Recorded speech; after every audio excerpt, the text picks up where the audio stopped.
ليش جدا هذا السؤال سيدنا الفاضل. الشاعر شاعر.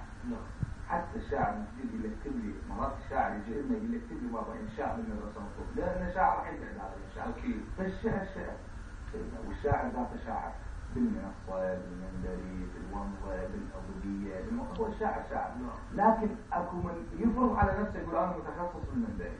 لا يا حبيبي الشاعر شاعر شاعر مبدع. يعني عبود غفله الان قصائد تقرا القاء في عرفات الحديث هو شاعر منبري كبير. هو لا اذا تعود القضيه للشاعر ذاته هو الشاعر ذاته ما يقدر يعني حاجب على نفسه الظهور والمشاركه مع زملاء الشعراء في المسرح باقي فيه. هو قمه ولكن نعم على المنصه يعني ما يقدر يقدم حتى انه لا نذكر اسمائهم. مع انا التقيت مع بعض وهو اللي دعاني لان اجلس معه في امسيه خاصه او كذا.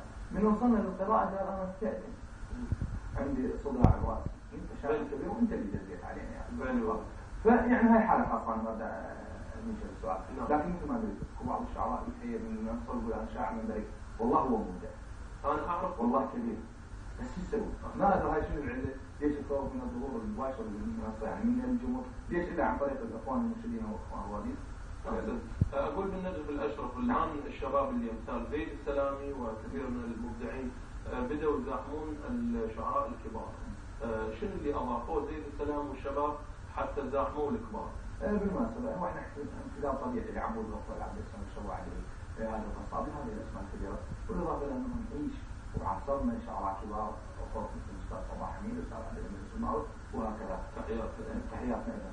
فوجدنا انفسنا نحن في هذه كبيرة من الابداع اللي نجد نشر لا صراحة من اسماء كبيرة مثل علي الصفار علي الشمري مثل حضراوي صالح حضراوي واحد الشكري احمد الابراهيمي ايضا وسام حاكم البصري من الحيرة من حسين الزبيدي.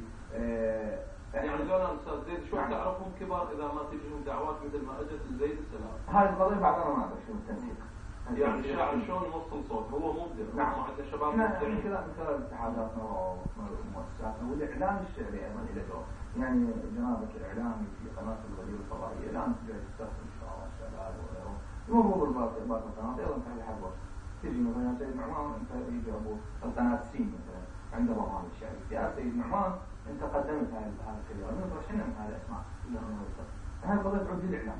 هو يعني الشاعر برايك سيدنا الشاعر هو يركض وراء الاعلام يبحث المتميز دائما سواء كان شاعر مهندس اي تخصص. اي بس الشاعر مرات هم لازم يوصل نفسه من خلال تسجيل طبعا قضيه الانتاج الجديده يعني طبعا جديدين على قضيه الانتاج. هل قضيه الانتاج ترجع للماده مو تصطدم بالماده.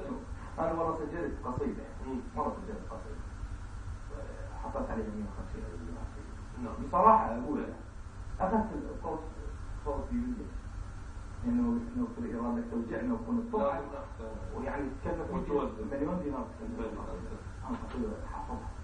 لكن تلك القضيه ان بعض المحافظات اقولها بصراحه بعض المحافظات عندهم جمهور يعمل. احنا جمهورنا فقط يريد يسمع فقط اسمع. يعني شلون يعمل؟ يعني انا مثلا من اسافر الناصريه من اسافر البصره اسافر العماره الى بغداد يعرف زيد السلام اكو جمهور خاصين بزيد السلام. كان شنو استاذ زيد شقه شنو يجيب لك؟ تعال ياخذ استاذ يصور لك ويسجل لك وينزل موبايل على اليوتيوب على الانترنت وكذا. والشعراء انا بالنجف قليلا موجود يعني نسبه 1% قياس من المحافظات يعني نريد مساعده.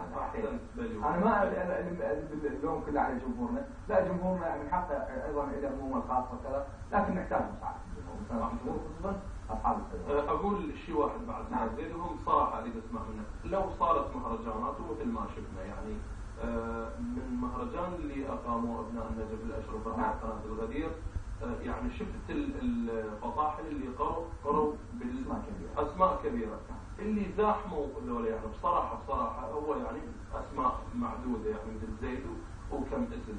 يعني اقول ليش انه النجف الاشرفيه ام الشعر ما بيها اللي مثل زيد لو مثلا فد 10 نقول.